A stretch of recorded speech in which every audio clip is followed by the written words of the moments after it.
Periyar Maniamma Institute of Science and Technology, Thanjavur. Aerospace Engineering with specialization in unmanned aerial vehicle. பழைய IBC 425, 26, 27, 440 இந்த செக்ஷன்ல அவர் மேல நாங்க இப்ப கம்ப்ளைண்ட் கொடுப்போம். நீங்க எஃப்ஐஆர் போடணும். இந்த போட்டு அப்படியே அங்க ஸ்டேஷனுக்கு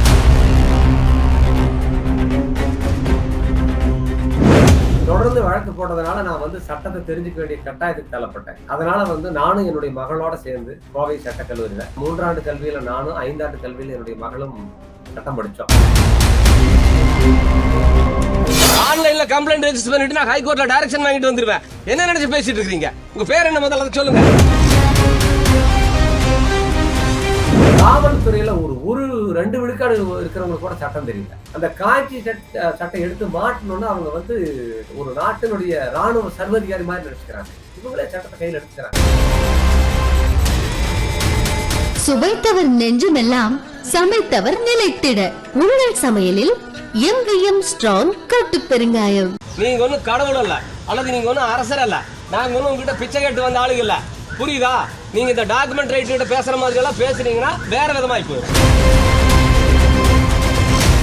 இவங்களுடைய அக்கப்போர் பொறுக்க முடியாம நான் என்னுடைய 24 மணி நேரம் நான் கேமரா கேட்டிருக்கேன். என்னுடைய தோட்டத்துல நான் 6 கேமரா பொருத்திருக்கேன். நான் என் தோட்டத்துக்குள்ள இருக்கும் போதெல்லாம் அந்த கேமராவில் நான் ரெக்கார்ட் ஆகிட்டே இருப்பேன். நான் என்னுடைய மகிழுந்தில் இருந்தேன். என்னுடைய மகிழுந்தில் நான் 3 கேமரா பொருத்திருக்கேன். சும்மா அப்படி சொல்லிட்டு நான் பண்ணல, பண்ணிட்டு அப்படி போறதுக்கு நாங்கெல்லாம் ஒண்ணு காதுல பூ வச்சுட்டு இருக்கல, கடுப்புல இருக்கோம். ஒருவேளை யாராவது நான் லஞ்சமே வாங்குறதுல பதிவு தரல சொன்னா நான் இந்த நேரத்தில் அவங்ககிட்ட மன்னிப்பு கேட்டுக்கிறேன்.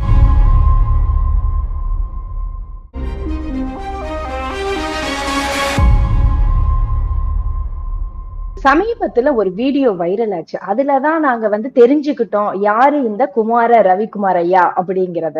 நீங்க அங்க பேசின விதம் அதெல்லாம் பார்க்கும் போதே எல்லாருக்குமே சாமானியன் கூட ஒரு கேள்வி கேட்கலாம், ஒரு நேர்மையா நம்ம கிட்ட இருந்ததுன்னா கேள்வி கேட்கலாம் அப்படிங்கிற ஒரு எண்ணத்தை உருவாக்குவதாக இருந்தது அந்த வீடியோவை பார்க்கும்போது.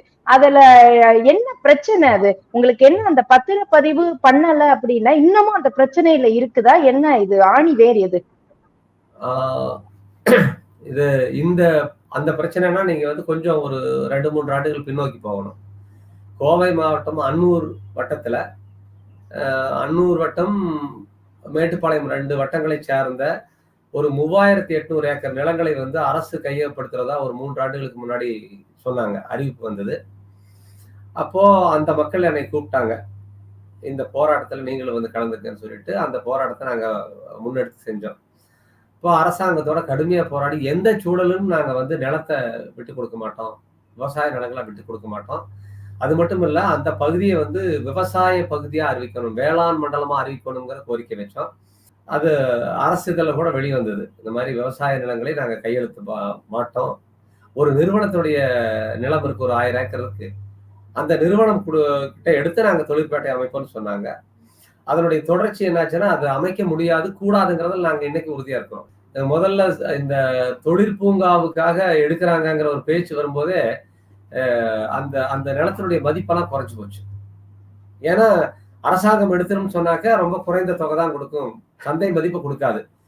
திடீர்னு இப்ப இந்த 2 வாரத்துக்கு முன்னாடி இந்த 3 வட்டங்கள்ல 3 சார்பதிவாளர் அலுவலகங்கள்ல, அன்னூர் சார்பதிவாளர் அலுவலகம், புஞ்சை புளியம்பட்டி சார்பதிவாளர் அலுவலகம், மேட்டுப்பாளையம் அலுவலகம், இந்த 3 அலுவலகங்களையும் திடீர்னு அவங்க நிறுத்துறாங்க. அப்ப இதுக்கு பின்னணியில வேற யாரோ இருந்திருக்காங்கிறத எங்களால் உணர முடிஞ்சது. அப்புறம் முதல் கட்டமா வட்டாட்சியர் வந்தப்போ, அந்த ஊர்ல வந்தப்போ, ஒரு நிகழ்ச்சிக்கு வந்தப்போ அவர்கிட்ட மக்கள் கேட்கறாங்க. வட்டாட்சியர் சார்பதிவாளர் வர சொல்லி பேசுறாரு. அப்போ சார்பதிவாளர் இல்ல நாங்க இனிமேல் பண்ண சொல்லிடுறோம், எங்களுக்கு மேல இருந்து உத்தரவு வந்தது, அதனால நாங்க நிறுத்துறோம், இனிமேல் பண்ண சொல்லிடுறோம்னு சொல்றாரு. அப்புறம் அதுக்கு அடுத்து நாங்க எங்க போராட்டக்குழு உட்கார்ந்து பேசுறோம். இதனுடைய விளைவுகளை பத்தி எல்லாம் பேசிட்டு சொல்லும் போதுதான், இல்ல இதை நம்ம இப்படி அனுமதிக்க கூடாது, எந்த உத்தரவு வரும், மாவட்ட ஆட்சியர் கேட்டா இல்லைன்றாரு, வருவாய் அலுவலர் டிஆர்ஓன்னு சொல்லுவாங்க, மாவட்ட வருவாய் அலுவலர் அவரும் இல்லைங்கிறாரு, கோட்டாட்சியர் ஆர்டிஓ அவரும் இல்லைன்னு சொல்றாரு. அப்போ வருவாய்த்துறையில யாரும் இல்லைன்னு சொல்றாங்க. நாம பாராளுமன்ற உறுப்பினரை சம்பந்தப்பட்டவங்களை தொடர்பு இல்ல இந்த மாதிரி எதுவும் இல்லைங்கிறாங்க. அப்ப இவருக்கு யார் சொன்னா? அப்படின்னு சொல்லி அதுக்காகத்தான் நாங்க அன்னைக்கு வந்து அந்த நிகழ்வு நடக்கிற அன்னைக்கு அந்த பத்திரப்பதிவு அலுவலகத்துக்கு வரோம். அதுல என்னன்னா 3 பேர் சம்மந்தப்படுறாங்க. புளியம்பட்டி, மேட்டுப்பாளையம், அன்னூர் 3 சார் பதிவாளர்களும் சம்மந்தப்படுறாங்க. நாங்க இவரை ஏன் தேர்ந்தெடுத்தோம்னா மற்ற 2லயும் பெண்கள் இருந்தாங்க. அவங்கள போய் தர்ம சங்கடப்படுத்த வேண்டாம் அப்படிங்கிறதுனால சரி இவரை சந்திச்சு கேட்போம், யாருதான் இவருக்கு உத்தரவிட்டதுன்னு கேட்டுக்கணும் அப்படிங்கிறதுக்காக தான் நாங்க வந்திருந்தது.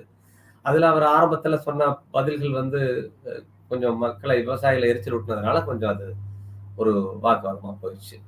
இப்ப அது தெளிவாயிருச்சு. இப்ப அதுக்கு பிறகு இப்ப என்ன நடந்திருக்கு உங்களுக்கு? அந்த சிக்கல் பத்திரப்பதிவு பண்றாங்க, ஆனா அந்த நிலம் கையகப்படுத்துறது அப்படிங்கறது அதை நிறுத்தி வச்சிருக்கிறாங்க அப்படிங்கிறீங்க. அதுக்கான முடிவு உங்களுக்கு தெரியுதா? இல்ல இன்னமும் நீங்க போராட்டம் நடத்த வேண்டிய சூழல் தான் இருக்குமா? அது அது அது இன்னும் குழப்பமான நிலைமை தான் இருக்கு. இப்ப என்னன்னா அரசிதழ்ல வெளியிட்டு இருக்காங்க. அரசு ஆணையை திரும்ப பெற்றதா ஒரு உத்தரவு வரல. மாவட்ட ஆட்சியரால் வெளியிடப்பட்ட அரசாணை வந்து இதுவரைக்கும் திரும்ப பெறல. 2021 நினைவு. அது இன்னும் திரும்ப பெறல. ஆனா அதுக்கப்புறம் அரசிதழ் வெளியிட்டு இருக்காங்க இந்த மாதிரி அப்படின்னு சொல்லிட்டு. இந்த அரசாணைக்கு அரசிதழுக்குமான குழப்பம் இருக்குது. ஆனா எந்த இடத்துலயும் வந்து அரசாங்கத்துக்கு தெரியும் இனி இந்த பகுதியில தொழிற்பூங்கா வர முடியாதுங்கிறது உறுதியா தெரியும். அது வந்து மாவட்ட நிர்வாகம்னு எடுத்துட்டாலும் சரி, அல்லது ஒரு வேளை ஆளுங்கட்சி தரப்பு இருந்தாலும் தெரியும். இங்க வராது, வர முடியாது, வர்றதுக்கு இந்த விவசாயிகள் அனுமதிக்க மாட்டாங்கிறது அவங்களுக்கு நல்லா தெரியும். இதை பொறுத்தளவுக்கு எங்களுடைய சந்தேகம் என்னன்னா அரசோ அல்லது ஆளும் தரப்போ இதுல இல்லைன்னு நாங்க நினைக்கிறோம். ஏன் அப்படி நினைக்கிறோம்னா இதுல வந்து ஒரு ஒரு பெரிய பணக்காரர் வந்து அந்த மீதி இருக்கிற அந்த 1000 ஏக்கர் நிலங்களை விலை பேசி இருக்கிறாரு. அந்த 1000 ஏக்கர் அவருதான் விலைக்கு வாங்க போறாரு, ஒரு குறிப்பிட்ட விலைக்கு. இந்த மாதிரி ஒரு குரலையை கிளப்பி விட்டு மக்கள் மத்தியில பீதி ஏற்படுத்தினா அதற்கு பின்னால் வந்து நில விலை குறைஞ்சிரும். அப்ப மக்கள் கிட்ட அடிச்சு வாங்கலாம்ல விக்கிறவங்க கிட்ட. இதுல 90 விழுக்காடு 95 விழுக்காடு யாரும் விற்க மாட்டாங்க. ஒருத்தருக்கு கடன் இருக்குது, குழந்தைய திருமணம் இருக்குது, வீடு கட்ட வேண்டி இருக்குது, நிறைய பொருளாதாரம் அப்படி இருந்தா ஒருத்தர் விற்பாங்க இல்லையா? அவங்க கிட்ட அடிச்சு வாங்கிட்டு இப்படி ஒரு பீதியில வச்சிருந்தா எல்லாம் பயந்துட்டு நிலத்தை கொடுத்தா தான் ஒரு 3-4000 ஏக்கர் இங்க பண்ணிக்கலாம்னு அந்த பணக்காரர் கருதி இருக்கலாம். சட்ட ரீதியா நான் வந்து அவர் பேரை குறிப்பிட முடியாது இல்லையா? எனக்கு தெரிஞ்சாலும் கூட இவருதான் அப்படின்னு என்னால பேரை குறிப்பிட முடியும். அது சட்ட சிக்கல் ஏற்படுத்தும். அந்த துறை சார்ந்தவர்கள் தங்களுடைய கடமை என்னன்னு தெரிஞ்சுக்கணும், சட்டம் என்ன சொல்லுதுன்னு தெரிஞ்சுக்கணும். இப்ப பாருங்க, அவரு கடைசியா பரிதாபமா இருந்தது அந்த பதிவாளர் பார்க்கும்போது. அவருக்கு நான் ரொம்ப உள்ள போக விரும்பல. இன்னைக்கு உங்களுக்கு தெரியும் பதிவுத்துறையில என்ன நடந்திருக்குன்னு தெரியும். அது ஊழல் தலைவிரிச்சு ஆடுது.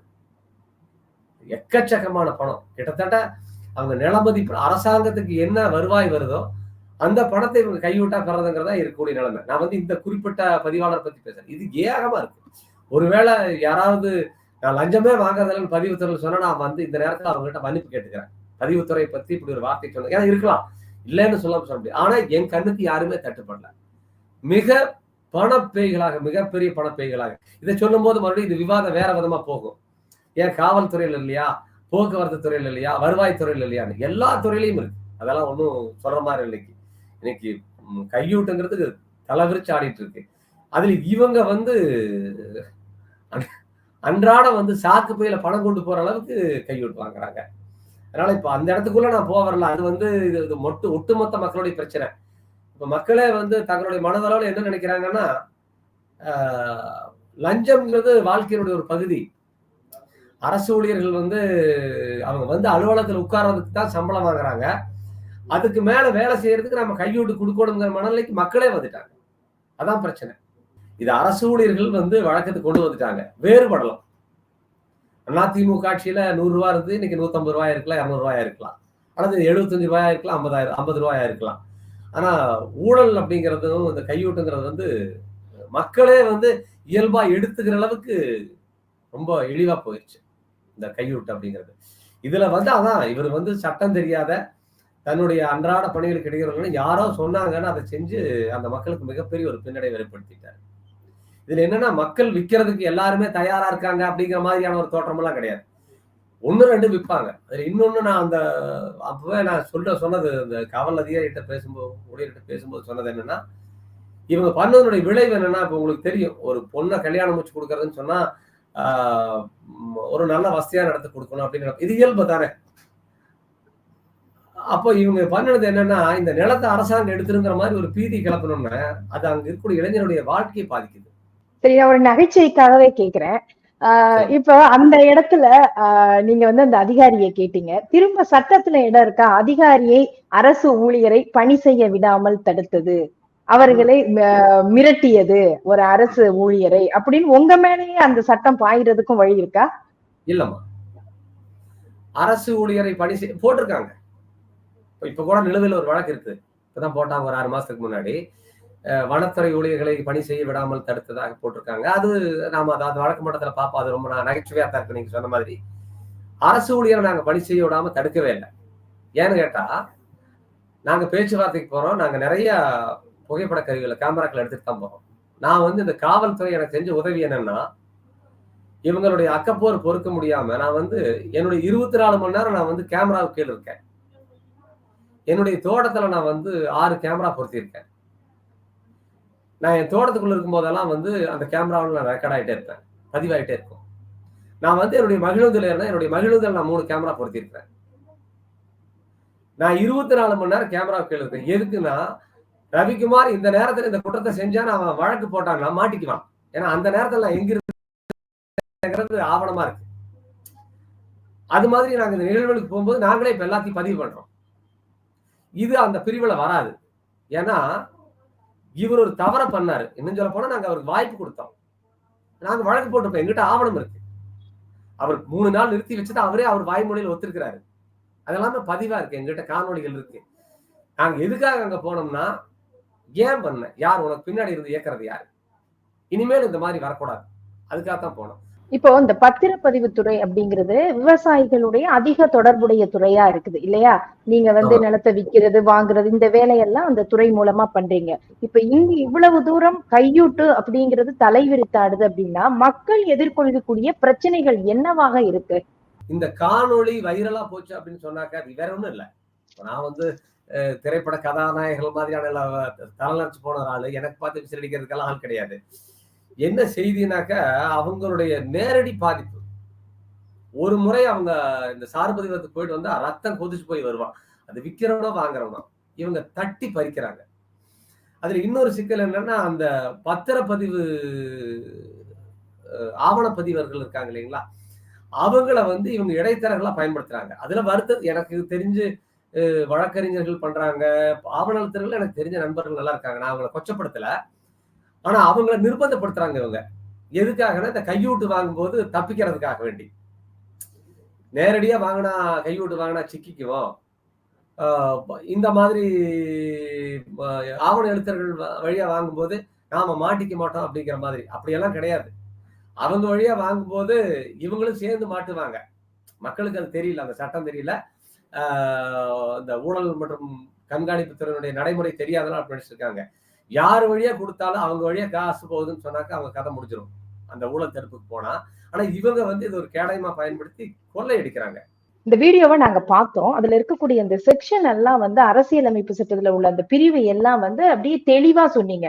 ஒவ்வொருத்தரோட பணி என்ன, காவல்துறை அதிகாரியோட பணி என்ன, அந்த அதிகாரியோட பணி என்ன அப்படிங்கறதெல்லாம் சொன்னீங்க. அப்ப நீங்க இதை பத்தி படிச்சிருக்கீங்களா? வழக்கறிஞருக்கு படிச்சிருக்கீங்களா?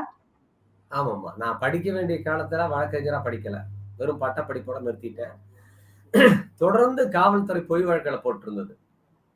சமூகத்துல வந்து சட்டவிரோதமான செயல்களை எதிர்த்ததுக்காகவும், குறிப்பா இந்த கையூட்டுகளை எதிர்த்ததுக்காகவும் காவல்துறை வந்து தொடர்ந்து பொய் வழக்கு போட்டது. தொடர்ந்து வழக்கு போட்டதுனால நான் வந்து சட்டத்தை தெரிஞ்சுக்க வேண்டிய கட்டாயத்துக்கு தள்ளப்பட்டேன். என்னுடைய மகளை வந்து நான் சட்டம் படிக்கிறதுக்காக வந்து கோவை சட்டக்கல்லூரியில் சேர்த்தினேன். அந்த சமயத்துல அந்த விவர அறிக்கைன்னு சொல்லுவாங்க, ப்ராஸ்பெக்டஸ், அதுல வந்து வயது வரம்பில்லை அப்படின்னு போட்டிருந்தது. அதனால வந்து நானும் என்னுடைய மகளோட சேர்ந்து கோவை சட்டக்கல்லூரியில 3 ஆண்டு கல்வியில நானும், 5 ஆண்டு கல்வியில என்னுடைய மகளும் சட்டம் படிச்சோம். அதன்படியா நான் சட்டத்தை முழுமையா படிச்சு தெரிஞ்சுட்டேன். படிச்சு தெரிஞ்சுட்டு அதுக்கப்புறம் நான் வந்து ஆல் இண்டியா பார் கவுன்சில் எக்ஸாம்னு சொல்லுவாங்க, அது இந்திய அளவில் நடத்தக்கூடிய ஒரு தேர்வு, அதையும் எழுதி தேர்வு பண்ணிட்டு தமிழ்நாடு பார் கவுன்சில் வழக்கறிஞர் குழுமத்துல நான் பதிவு பண்ணிட்டேன். எல்லா சட்டபூர்வமா செஞ்சுட்டேன். அந்த வழக்கறிஞர் தொழிலை நான் செய்யறது இல்லை, எனக்காக பயன்படுத்திக்கிறேன். மற்ற இடங்கள்ல எனக்கு தெரிஞ்சவங்களுக்கு அதை நான் போதிக்கிற அளவு பயன்படுத்துறேன். அந்த வகையில நான் வந்து சட்டத்தை தெரிஞ்சுட்டேன். ஒரு வழக்கறிஞர் தான் நான், முறையான ஒரு வழக்கறிஞர், பதிவு பெற்ற ஒரு வழக்கறிஞர். அதனால சட்டத்தை தெரிஞ்சுட்டேன். இந்த இடத்துல நீங்க இந்த கேள்வி கேட்டதுனால சில விஷயங்களை நான் உங்களுக்கு குறிப்பிட விரும்புறேன். சட்டத்தை நிறைய வழக்கறிஞர்களே தெரிஞ்சுக்காம இருக்காங்கிறதான் என்னுடைய வருத்தமான செய்தி. இதுல ஏன் அப்படி சொல்றேன்னா, நான் அந்த அந்த காணொலியில சொல்லியிருப்பேன். நான் வந்து எல்லா அரசு பணியாளர்களும் இந்திய அரசியலமைப்பு சட்டத்தின்படி அரசு பணியாளர்களாக நியமிக்கப்பட்டவர்கள்.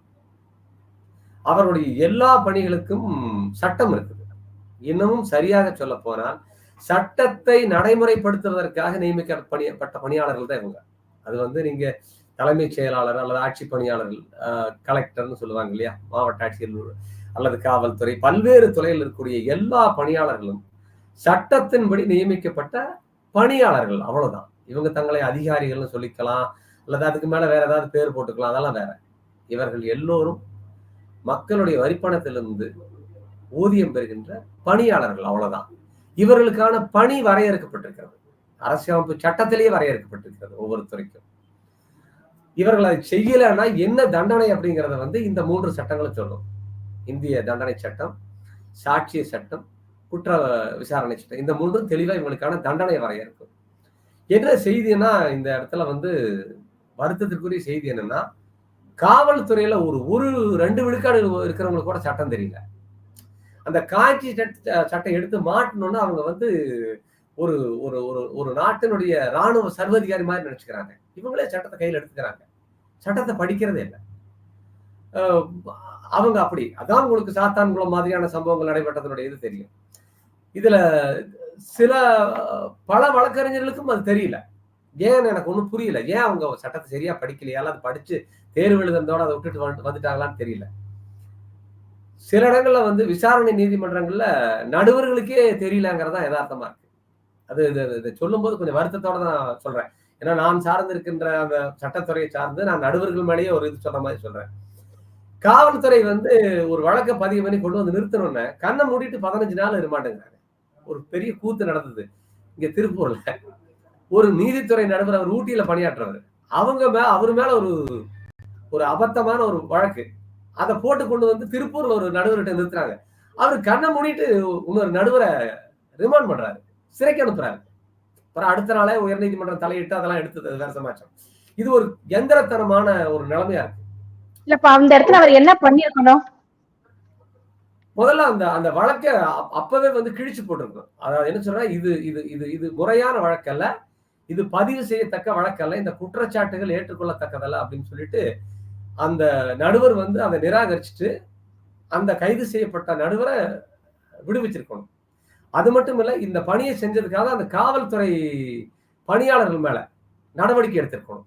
அந்த ஆய்வாளர், துணை கண்காணிப்பாளர், மாவட்ட அந்த பணியை வந்து உயர்நீதிமன்றம் செஞ்சது.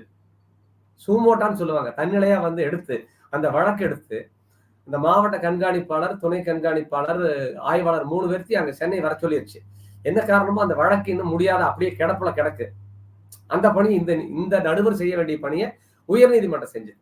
இந்த இடத்துல நான் சட்டம்ங்கிறதுனால ஒன்று சொல்றேன். சட்டத்துல என்ன சொல்லியிருக்குன்னா, ஒரு நிகழ்வு குறித்து நீதிமன்றத்திற்கு தகவல் தெரியணும். அந்த தகவலை நேரடியா எல்லா நேரங்களையும் எல்லாரும் போய் நீதிமன்றத்துல கொடுத்தா நீதிமன்ற பணிக்கு இடையூறா இருக்குங்கிறதுனால காவல் நிலையத்தில் கொடுக்கலாம். இந்த இடத்துல நல்லா புரிஞ்சுங்க, அது தகவல் தான், புகார் அல்ல. ஒரு மனிதர் சட்டவிரோதமான, சட்டத்திற்கு புறம்பான ஒரு செயல் நடைபெற்று இருப்பதாக காவல் நிலையத்தில் தகவல் அளித்தால், இந்த சொல்தா வருது, புகார்ங்கிற வார்த்தை வரல, தகவல் அளித்தால் அந்த தகவலை பெற்றுக்கொண்டு அது உண்மையானதா பொய்யானதான்னு விசாரிக்க வேண்டிய கடமை காவல் பொறுப்பாளர், காவல் பணியாளர்களுக்கு இருக்குது.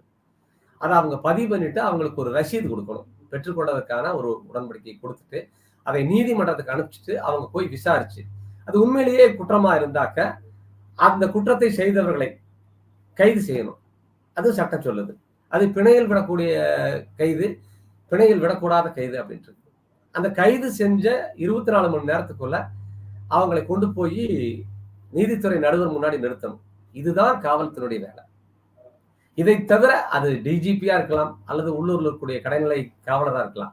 இவங்களுக்கு அதுக்கு மேல எந்த அதிகாரமும் கிடையாது. உங்களுடைய கருத்துக்களை பதிவு செய்ததற்கு நன்றி.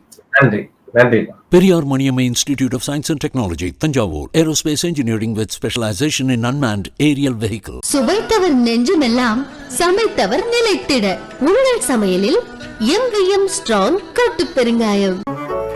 மின்னம்பலம்.com தமிழின் முதல் மொபைல் பத்திரிகை.